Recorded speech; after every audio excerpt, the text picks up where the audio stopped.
सांगू ते परीसाठी dictionary order केली होती आणि ते पार्सल आलं होतं दुपारीच, पण मी ओपनच केलं नव्हतं कारण की परीला करायचं होतं म्हणून.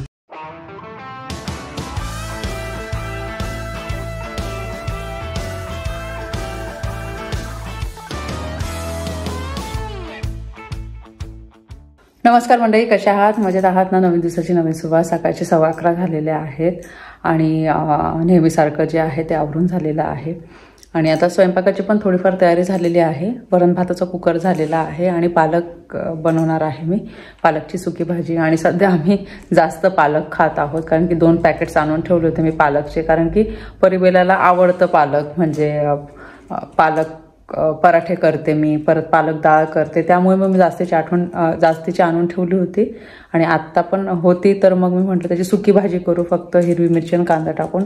आणि हा जो टाईम असतो हा स्वयंपाकाचाच असतो नॉर्मली माझा टाईम. आणि देवपूजा तर झालेली आहे मगाशीच.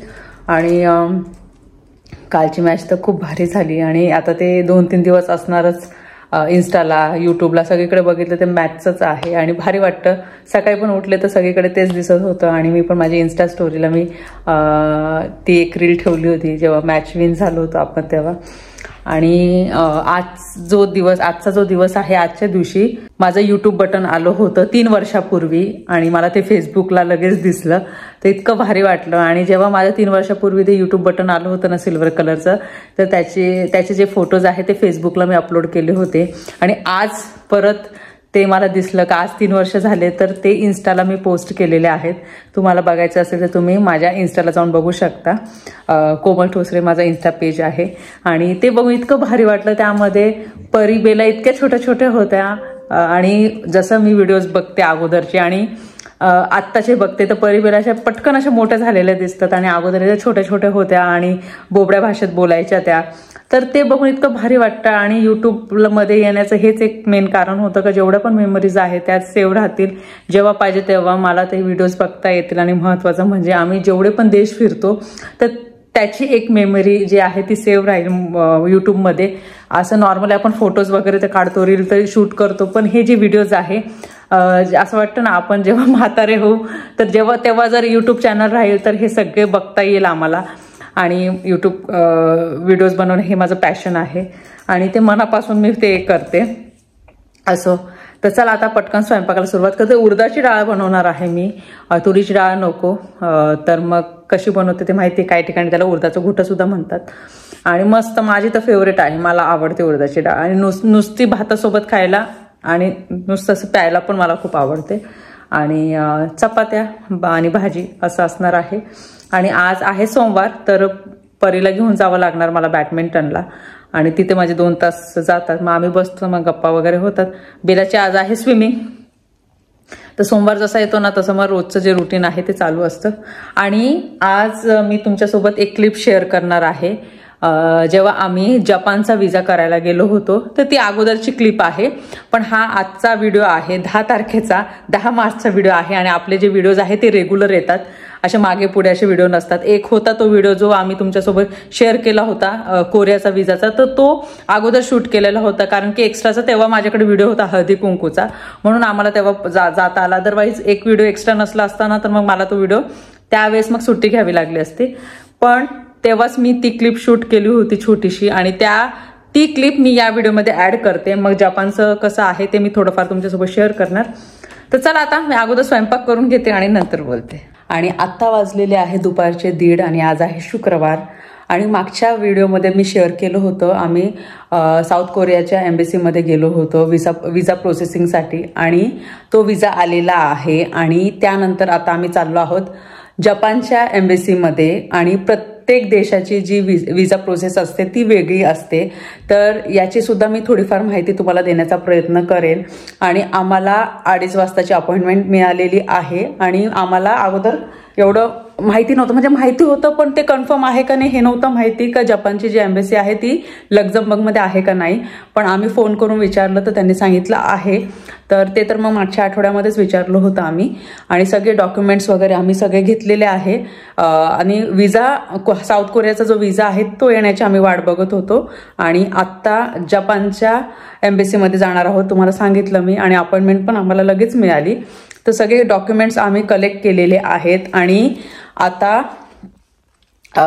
तिथे गेल्यानंतर जी काय प्रोसेस असणार आहे ती मी तुमच्यासोबत शेअर करणार आहे. त्यासोबतच किती पैसे लागणार आहे विजासाठी, त्याच्यानंतर मग डॉक्युमेंटेशनचं काय असणार आहे हे सगळं डिटेलमध्ये मी तुमच्यासोबत शेअर करणार आहे. मागच्या वेळेस तुम्ही बघितलं का 134 युरोज घेतले होते त्यांनी पूर्ण प्रोसेसचे. तर मला असं वाटतं जपानचं जे आहे ना ते थोडंसं त्याचे चार्जेस थोडेसे कमी आहे मला असं वाटतं, पण एक्झॅक्टली किती आहे ते मी तिथून आल्यानंतर तुम्हाला सांगेन. परीची येण्याची वाट बघतोय, आता ती 10-15 मिनिटात येईल, तिची स्कूल बस येईल. तर आम्ही जस्ट विचारलं किती वेळ लागणार आहे, तर त्याने 10-15 मिनिटांमध्ये आम्ही पोहोचतोय. तर ती आल्यानंतर आम्हाला लगेचच निघावं लागणार, कारण की तिथे गेल्यानंतर गाडी वगैरे पार्क करावी लागते, तुम्हाला सर्वांना माहीतच आहे. तर मग तिथे गेल्यानंतर 5 मिनिटं अगोदर तरी गेलं पाहिजे. आणि बघूया, मला तर वाटत नाही गर्दी असेल का नाही, पण आता मागच्या वेळेस गेलो होतो आम्ही ब्रसेल्सला, तर तिथे जास्त गर्दी नव्हती. पण चला, आम्ही एक्सायटेड तर आहोत सर्व गोष्टी करायला, आणि हळूहळू प्लॅनिंग पण चालू आहे. आणि एवढ्या दिवसांसाठी जायचं आहे, एवढ्या 4 कंट्रीजला व्हिजिट करायचं आहे, तर तो एक्सपिरियन्स पण वेगळा असणार आहे आमच्यासाठी. कारण की आता या जेवढ्या कंट्रीज आहे तुम्हाला सगळ्यांना माहिती आहे, मोठ्या कंट्रीज आहे, आणि एवढं सगळं एक्सप्लोअर करणं आणि बाकीच्या छोट्या छोट्या गोष्टींकडे लक्ष देणं, तर ते चॅलेंज असणार आहे ॲक्च्युली मनोजसाठी आणि माझ्यासाठी. पण आम्ही प्लॅनिंगनुसार सर्व करत आहोत, आणि या अगोदर पण व्हिडिओमध्ये सांगितलेलं आहे त्या 4-5 महिन्या अगोदर आम्ही प्लॅनिंग करायला सुरुवात केली होती. आणि एकासोबतच 4 कंट्री जेव्हा तुम्ही व्हिजिट करतात, ते स्पेशली जेव्हा लहान मुलं तुमच्यासोबत असतात, तर मग छोट्या छोट्या गोष्टींची काळजी घ्यावी लागते, जेवणापासून कपड्यांपासून सर्व गोष्टी, सिम कार्डपासून खूप खूप काही गोष्टी आहेत. तसं आम्ही ट्रॅव्हल करू तर छोट्या छोट्या ज्या टिप्स असणार आहे किंवा कोणत्या कोणत्या इम्पॉर्टंट गोष्टी आहे जेव्हा तुम्ही असे देश एक्सप्लोअर करताना, स्पेशली यूट्यूबर जेव्हा तुम्ही असतात ना, तर खूप छोट्या छोट्या गोष्टी शेअर कराव्या लागतात यूट्यूब फॅमिलीसाठी. तर हे सगळं नक्कीच मी तुमच्यासोबत शेअर करणार आहे. आणि आत्ता आमच्यासाठी तर ते टफच आहे, सगळ्या गोष्टी बघणं, कसं काय ट्रॅव्हल करणं, राहण्याचं, खाण्याचं, सगळ्याच गोष्टी. तर चला, जसं हळूहळू जसे दिवस जवळ येतील तसं मी तुमच्यासोबत डिटेलमध्ये शेअर करणार. परी आली जस्ट आता. चला, निघालो आम्ही, आणि अपॉइंटमेंट 2:30 वाजताची असल्यामुळे मनोजला आज हाफ डे घ्यावा लागला. आणि बेलाची पण चांगली झोप झाली, ती जस्ट उठली झोपेतनं, आणि परी पण आली होती, तुम्ही बघितलं. आणि आम्हाला उशीर पण होत होता, 1:45 झालेले आहे, 2:15पर्यंत आम्ही तिथे पोहोचू. आणि हे दुसऱ्या ठिकाणी आहे. आम्हाला सर्वात अगोदर वाटलं होतं सेंटरला आहे का काय, पण नाही, सेंटरला नाही आहे एम्बेसी, दुसऱ्या ठिकाणी आहे. पण तिथून काही लांब नाही आहे. हो, म्हणजे 10 मिनिटाचं अंतर असेल तरी पण ना, नाही 5 ते 7 मिनिटाचं अंतर असू शकतो. हो,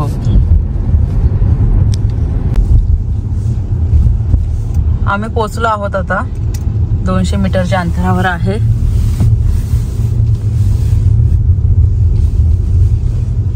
आता पार्किंग कुठे, आम्ही शोधतोय आता पार्किंग.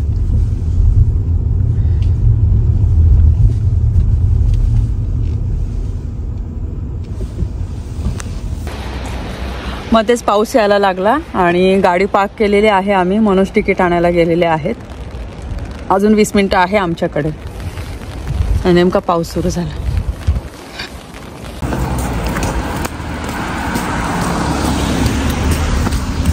आणि अगदी 50 मीटरवरच आम्ही गाडी पार्क केली, आणि समोर तुम्हाला जपानचा फ्लॅग दिसत असेल. हे बघा, इथे आहे जपानची एम्बेसी. इथे दिलेलं पण आहे.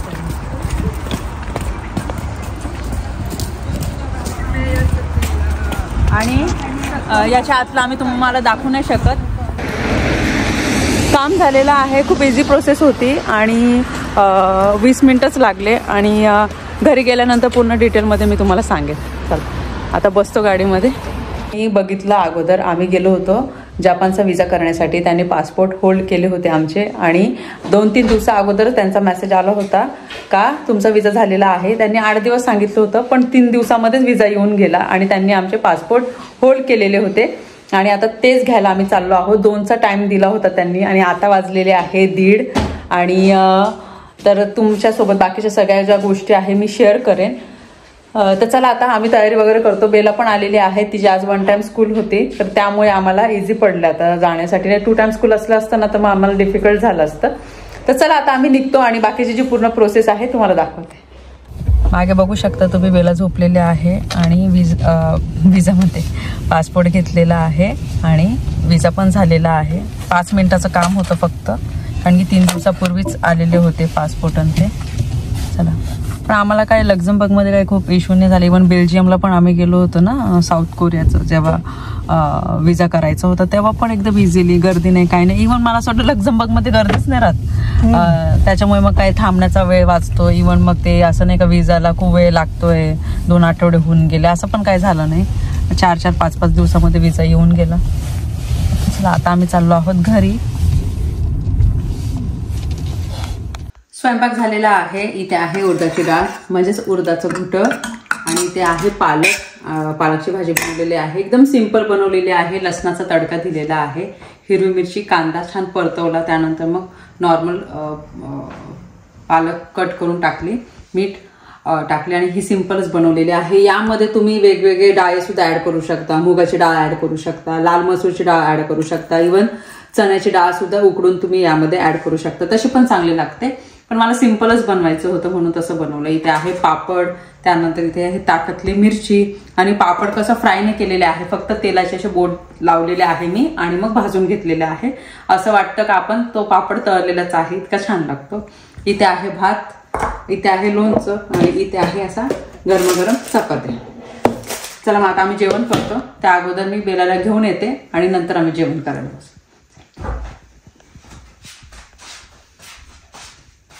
ॲक्च्युली दुपारी जेवण झाल्यानंतर मला व्हिडिओ कंटिन्यू करता आला नाही आणि तुम्ही क्लिप बघितली, तर त्या संदर्भात थोडंफार मी तुम्हाला सांगायचा प्रयत्न करणार. आणि आता चहा घेते मी. 4 वाजले, बेला जस्ट आली आता, आणि परी पण 15-20 मिनिटामध्ये येईल आणि तिला पण जेवायला दिल्यानंतर मला 5:30ला परत निघायचं आहे बॅडमिंटनच्या क्लासला घेऊन जायला. आणि आजचं वेदर थोडंसं वेगळं आहे. एवढा दिवस इतकं छान होतं वेदर, पण अचानक मग एकदम ढगाळलेलं वातावरण आणि लगेच थंडी पण वाजायला लागली.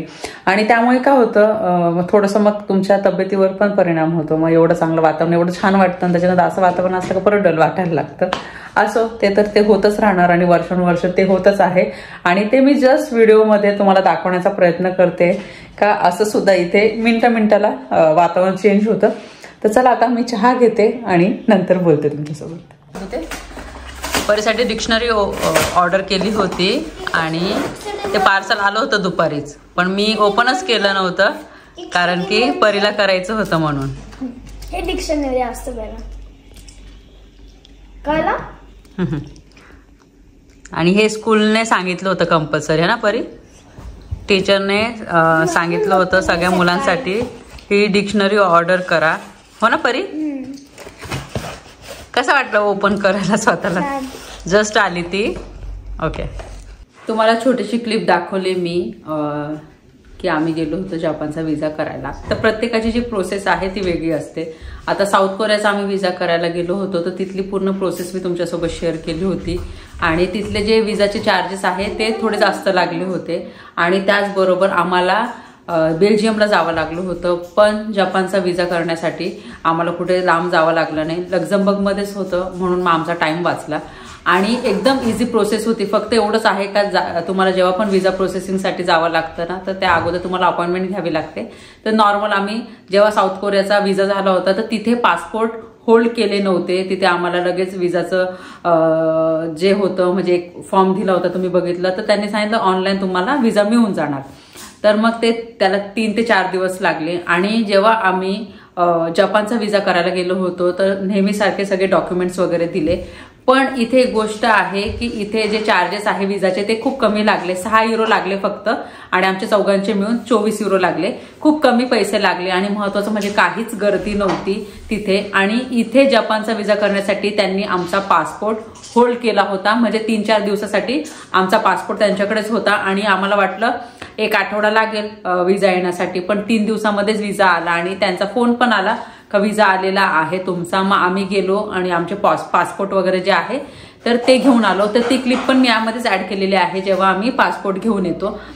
तर तुम्हाला अगोदर पण सांगितलेलं आहे का जेव्हा आपल्याला म्हणजे आम्हाला युरोपच्या बाहेर जेव्हा जावं लागलं तेव्हा आम्ही विचार केला होता का या देशाला जर व्हिजिट करायचं आहे तर प्रत्येक देशाचे व्हिसा घ्यावा लागणार. आणि चायनाचा जो व्हिसा आहे तो आम्ही केलेला आहे, कारण की ते परत आता मी रिपीट शूट केलेलं नाहीये, कारण की आता दोन्ही व्हिडिओमध्ये साऊथ कोरियाचं पण दाखवलं आणि जपानचं पण दाखवलं, पण चायनाचा व्हिसा दाखवण्यासाठी परत मी आता ते व्हिडिओ शेअर करणार नाही तुमच्यासोबत. पण जपानचं व्हिसाचं मला शेअर करायचं होतं कारण की ते लक्झमबर्गमध्येच होतं. तर अशी प्रोसेस असते आणि ते पण सांगितलं होतं मी तुम्हाला का युरोपमध्ये जे लोक राहत असतील तर त्यांच्यासाठी ही अशी प्रोसेस आहे, कारण की भारतामध्ये वेगळी आहे आणि इथे वेगळी आहे. तर इझी व्हिसा होता आणि इझिली आम्हाला तो व्हिसा मिळून गेला. त्याचबरोबर आज तुम्हाला अजून एक गोष्ट शेअर करायची आहे, ती म्हणजे आज माझं यूट्यूब चॅनलचं जे सिल्वर बटन आहे ते आलं होतं. जेव्हा तुम्हाला माहिती आहे जेव्हा आपण यूट्यूबचा जो प्रवास आहे सुरू करतो तर खूप खडतर प्रवास असतो. आपल्याला सबस्क्रायबर मिळवायचे असतात, आपल्याला असं वाटतं व्ह्यूज मिळाले पाहिजे, आपलं चॅनल मॉनिटाईज झालं पाहिजे. तर त्याच्यासाठी तर ना सगळेच मेहनत करतात. तर मी सुद्धा खूप मेहनत केली होती आणि मला असं वाटतं नाही का आपलं जे पॅशन आहे, बोर होत होतो तर आपण आता युट्यूबमध्ये ना थोडंसं लक्ष दिलं पाहिजे, तर आपला टाइम पण निघून जाईल आणि त्याच्यामध्ये मी बिझी राहील या अर्थानेच मी व्हिडिओ शूट करायला सुरुवात केली होती. पण माहिती नव्हतं माझं चॅनल लवकर ग्रो होईल आणि आज ते यूट्यूब चॅनल बटन आलं होतं तर मी इतकी खुश झाली होती. आणि स्पेशली तो व्हिडिओ आहे तो सुद्धा मी शेअर केला होता तुमच्यासोबत.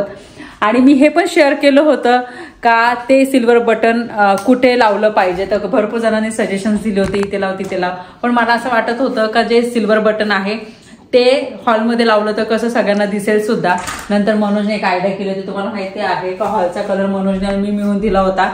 तर मनोजने सांगितलं कोमल एक असं व्हाईट कलरचं मी बनवतो आणि त्यावर आहे ना हे सिल्वर बटन मी लावतो. आणि त्यांची जी ही आयडिया आहे मला खरंच खूप आवडली होती, कारण की इथे हा व्हाईट कलर असल्यामुळे सिल्वर बटन उठून दिसतं आणि जेव्हा आपलं हे सिल्वर बटन हातात येतं ना इतकं भारी वाटतं. आणि तो प्रवास माझा सुरू झाला होता 100K नंतर आणि आता आपले जे सबस्क्रायबर्स आहे 2,80,000 आहे, म्हणजे ऑलमोस्ट 2,81,000 होतील.